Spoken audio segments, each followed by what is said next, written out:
우리 하나님 말씀 보겠습니다. 마태복음입니다. 7장 21절에서 25절입니다. 하나님 주신 말씀은 마태복음 7장 21절에서 25절입니다. 우리 함께 읽겠습니다. 나더러 주여 주여 하는 자마다 다 천국에 들어갈 것이 아니요 다만 하늘에 계신 내 아버지의 뜻대로 행하는 자라야 들어가리라. 그날에 많은 사람이 나더러 이르되 주여 주여 우리가 주의 이름으로 선지자 노릇하며 주의 이름으로 귀신을 쫓아내며 주의 이름으로 많은 권능을 행하지 아니하였나이까 하리니 그때에 내가 그들에게 밝히 말하되 내가 너희를 도무지 알지 못하니 불법을 행하는 자들아 내게서 떠나가라 하리라. 그러므로 누구든지 나의 이 말을 듣고 행하는 자는 그 집을 반석 위에 지은 지혜로운 사람 같으리라.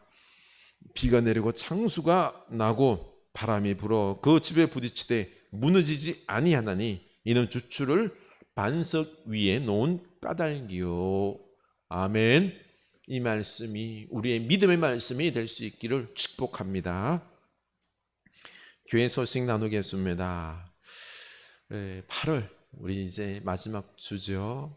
쉬며 기도하며 다시 일어서서 올 한 해를 잘 복되게 마무리할 수 있길 원합니다.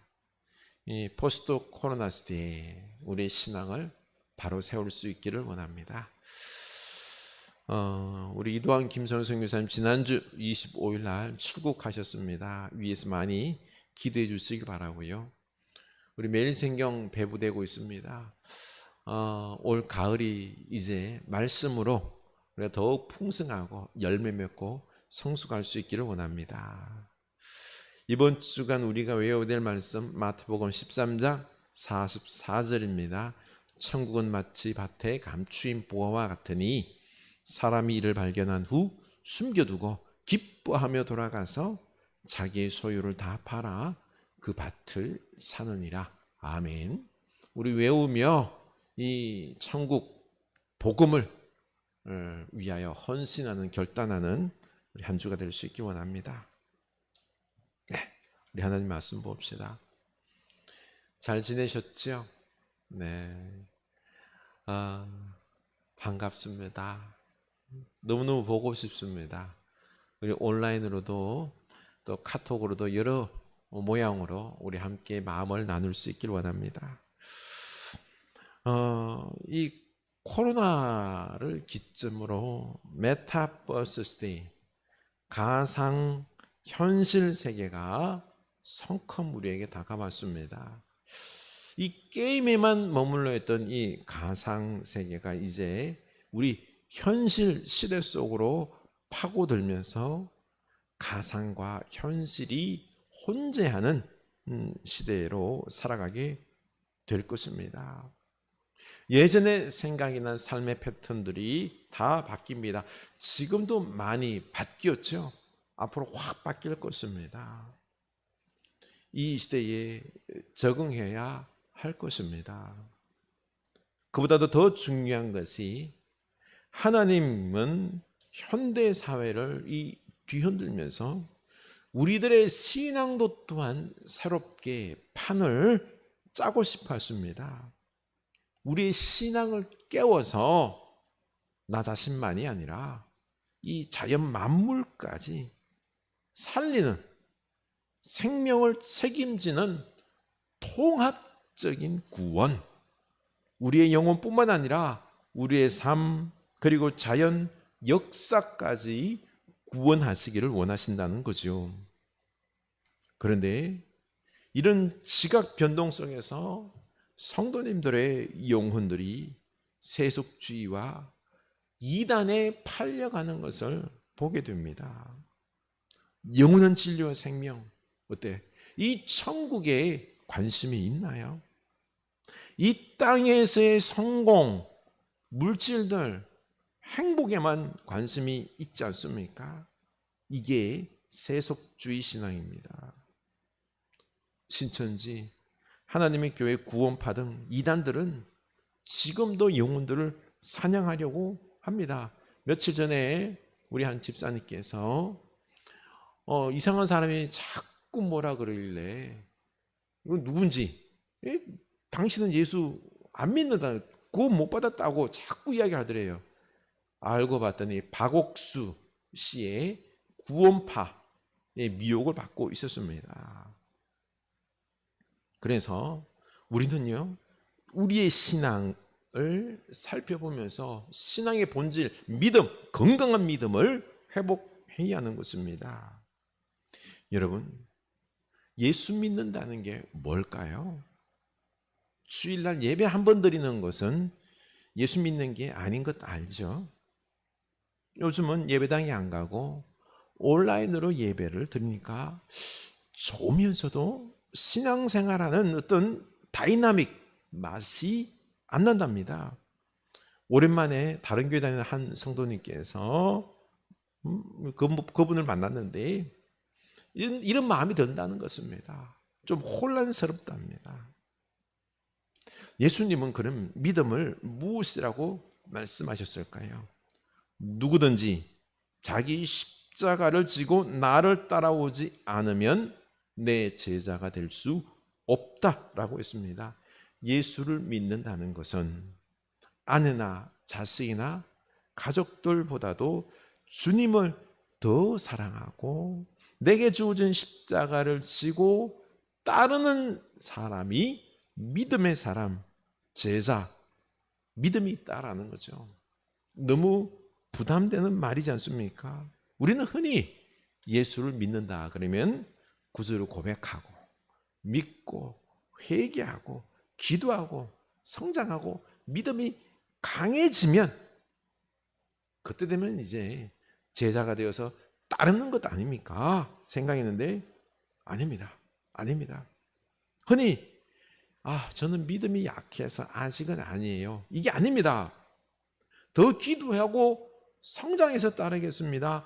예수님은 이런 핑계를 대지 말라고 해요. 마가복음 10장을 보면 한 부자 청년 이야기가 나옵니다. 열심히 구약의 말씀을 따르고 부자로 영적 열망이 있는 청년이었습니다. 아주 전도 유망한 제자가 될 사람이었습니다. 무릎을 꿇고는 선하신 선생님, 내가 영원한 생명을 얻으려면 무엇을 해야 합니까?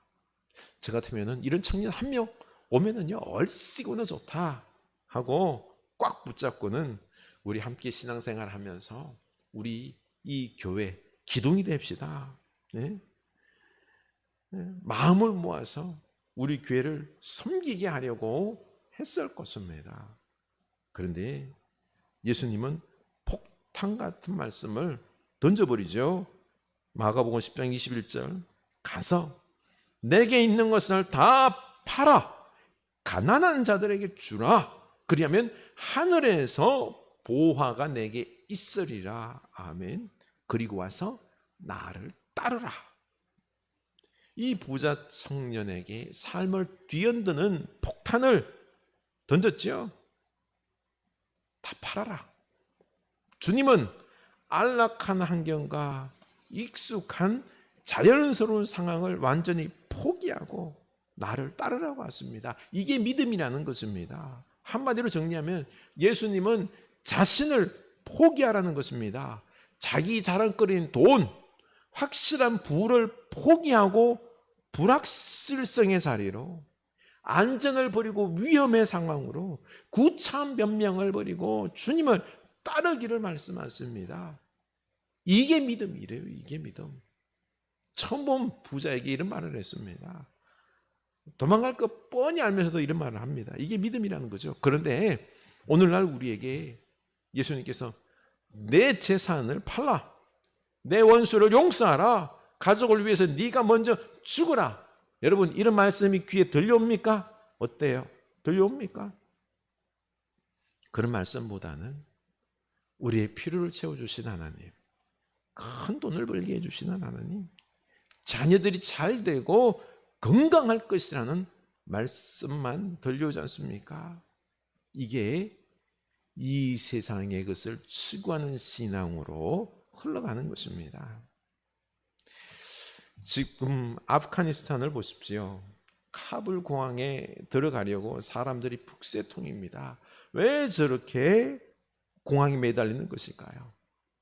탈레반 정권이 들어오면서 빼앗기게 될 자유와 평안을, 생명을 얻기 위해서입니다. 우리 공군이 이번에 목숨을 걸고 날아가서 390명의 한국의 조력자들을 태워서 멋지게 날아왔습니다. 작전명 미라클, 기적이 일어났죠. 진짜로 기적적으로 390명을 데리고 나왔습니다. 일본은 10명도 못 데리고 나왔다라고 하지요. 여러 나라들도 못 데리고 나오고 있습니다. 사람들이 어리석게도 중요한 것을 뺏길 때가 되면은 그제서야 자유와 평화가 얼마나 소중한지 깨닫습니다. 우리도 죽기 직전에 가서야 예수님과 그 영원한 생명, 천국이 중요한지 압니다. 그 이전에는 돈과 세상인 것이 최고인 줄로 압니다. 세상에 가장 가치 있는 분이 바로 예수님이십니다. 여러분은 참으로 예수님께 모든 것을 다 내버리고 쫓을 수 있겠습니까? 예수님이 그만큼 가치가 있는 분입니까? 너무나 선하고 만족스럽고 선하신 까닭에, 소중한 까닭에 그분 안에서 온전해지기 위해서라면 소유와 존재 전체를 다 내버려도 아깝지 않습니까? 내 생각과 다르더라도 광함이 말씀에 순종해서 그분이 이끄시는 대로 따라갈 수 있겠습니까? 아니, 따라가는 믿음이 있어야 합니다. 왜냐하면 예수님이 가장 소중하기 때문에 그런 것입니다.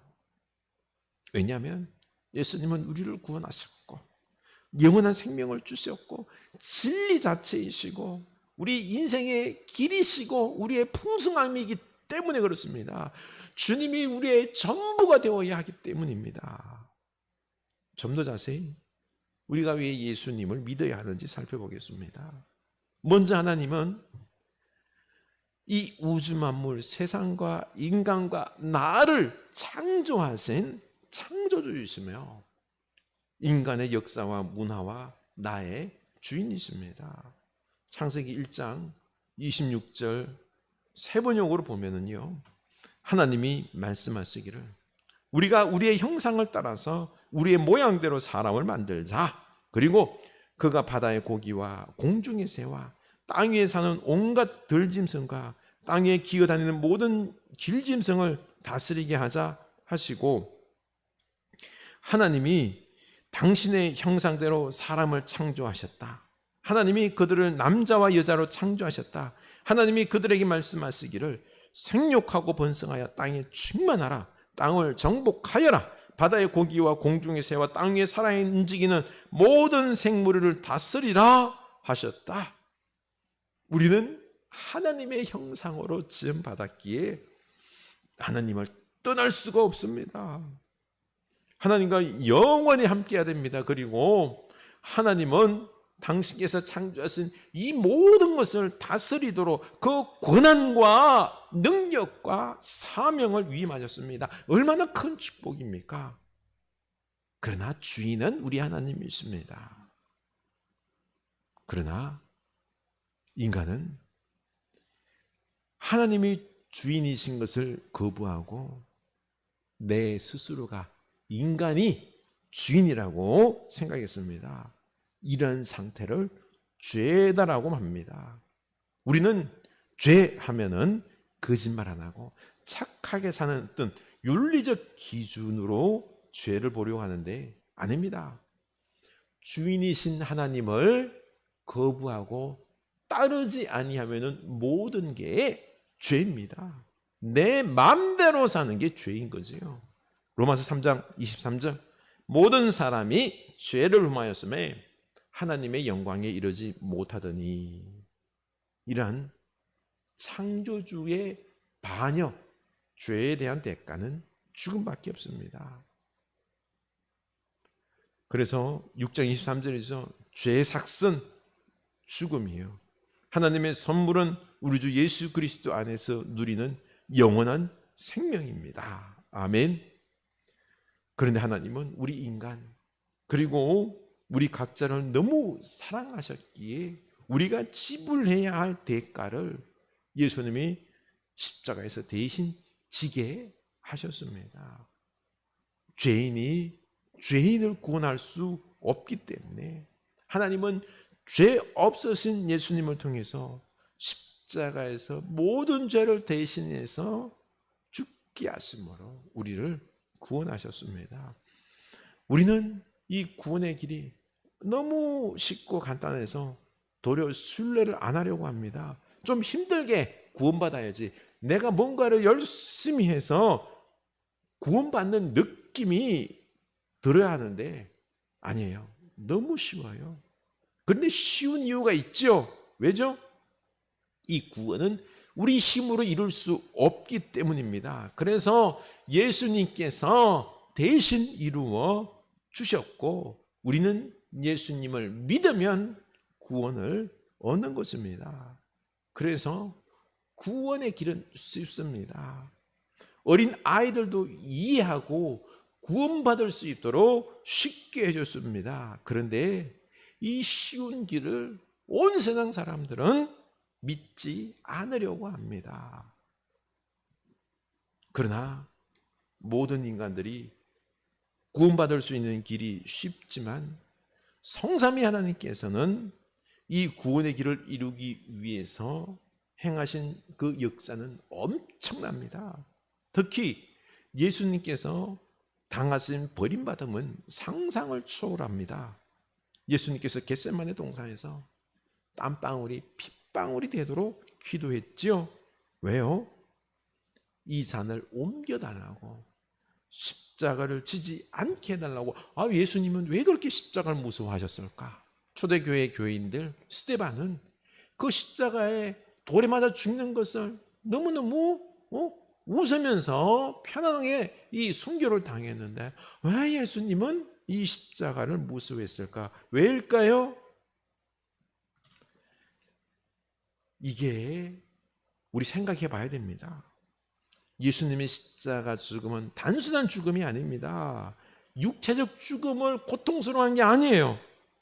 온 인류의 죄를 지시고 하나님께 버림받고 이 온 인류 모든 죄를 대신 지시고 심판받고 저주받고 그리고 버림당하는 이게 이 압박감이 고통스러웠던 것입니다.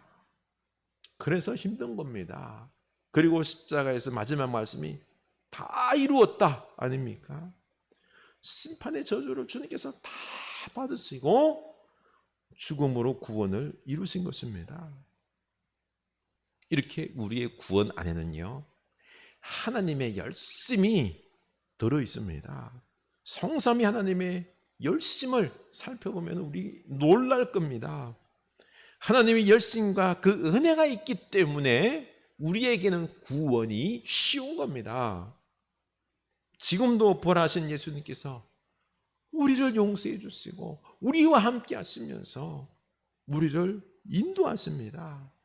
성령님께서는 예수님을 구원자로 고백하게 하시고 우리가 그 말씀을 따라갈 수 있도록 돕고 있는 것입니다. 그래서 믿음이 생길 수 있는 것입니다. 그래서 예수를 믿는다는 것은 이 구원의 주님을 믿고 이제 나의 주인으로 모시고 따르는 것입니다. 요한복음 1장 12절에서 영접하는 자 곧 그 이름을 믿는 자들에게는 하나님의 자녀가 되는 권세를 주셨으니 예수님을 믿는 것은 영접한다. 바로 인격적으로 주님과 교제하고 마음을 나누고 따른다는 것입니다. 요한복음 14장 6절에서 내가 곧 길이요 진리요 생명이요 나로 말미암지 않고는 아버지께로 올 자가 없느니라. 예수님께서 내 인격이 내가 바로 구원이요 길이요 진리라고 했습니다. 이것은 지적으로 예수님을 구원자로 인정하는 것을 넘어서서 예수님을 내 마음에 받아들이고 부활하신 예수님과 늘 삶 속에서 교제하며 따르는 것, 이게 믿음이라는 것입니다. 예를 들어서요, 제 아내가 김은희 아닙니까? 김은희 씨를 내 아내로 맞이해서 내 아내인 것을 믿는다라고 했을 때 사람들 앞에서 결혼하며 머리로는 인정했지만 만약에 집에도 안 들어가고 같이 자지도 않고 혼자 팔도를 떠돌아 다니면은 나만을 위해서 산다 그러면 이것은 지적 동의만 있었던 거지 결혼한 거예요? 아니잖아요. 아니에요. 안타깝게도 오늘날 이런 믿음이 너무 많아요. 아니, 믿음이 아니죠.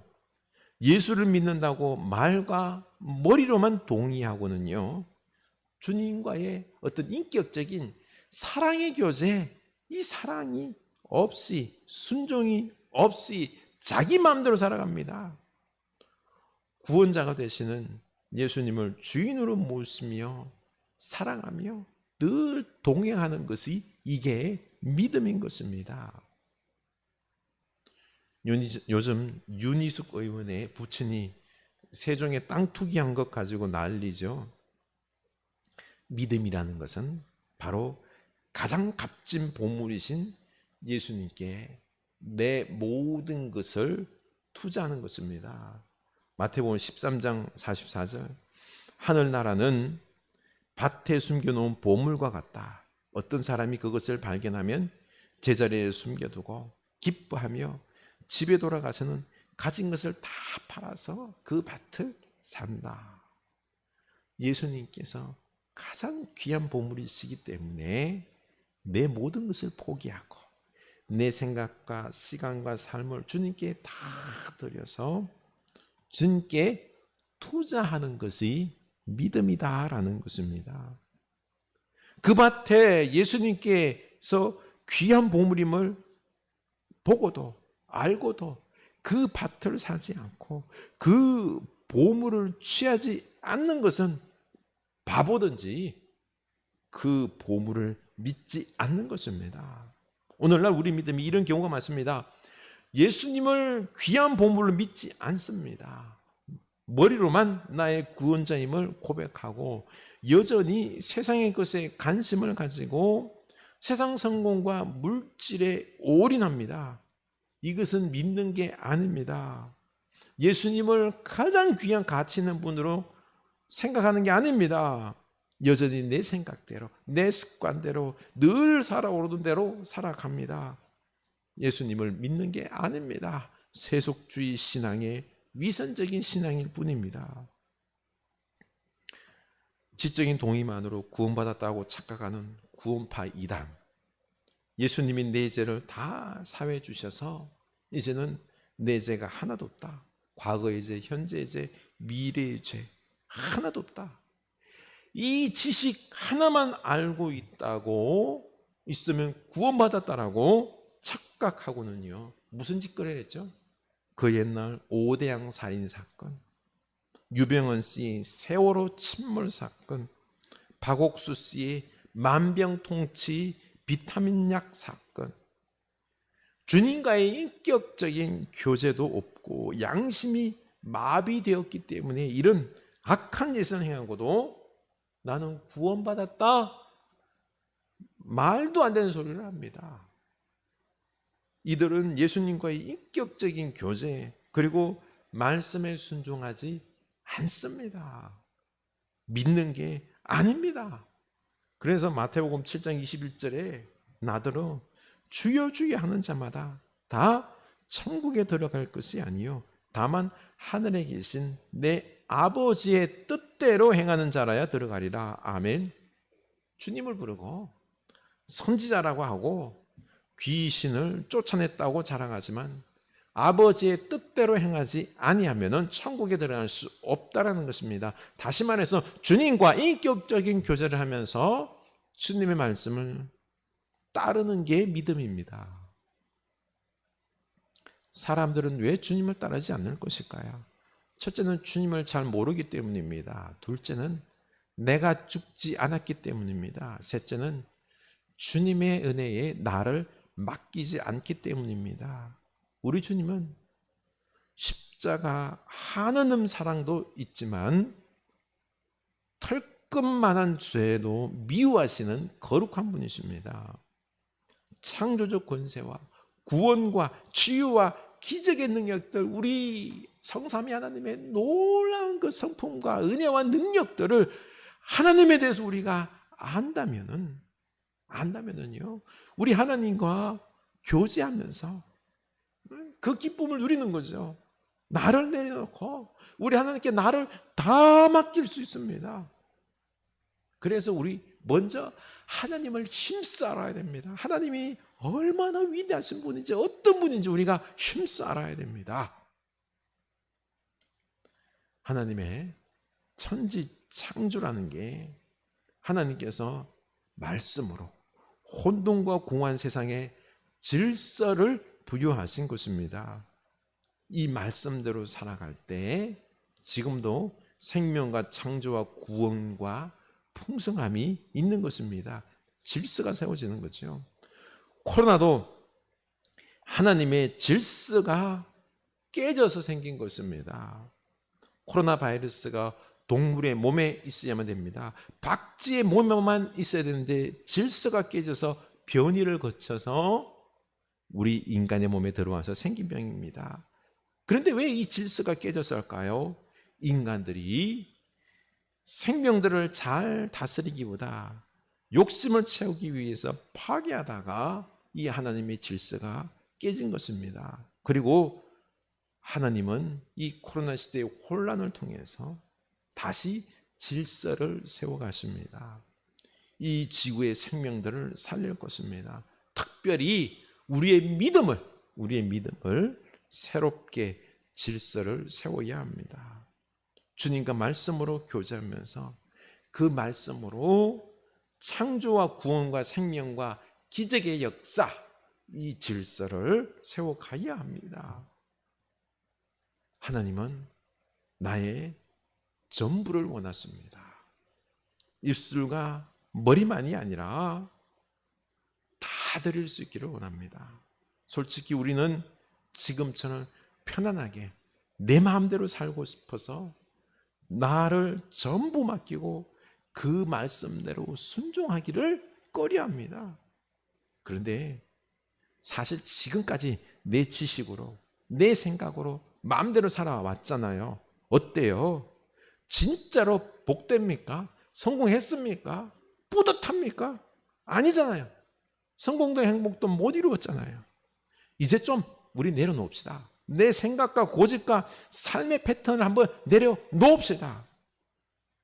사도행전에서 실패한 제자들이 두려워서 사도행전 1장 14절 보면 마음을 같이하여 오로지 기도에 힘썼을 때 성령이 임하셔서 새 권세를 덧입혀 주셨습니다.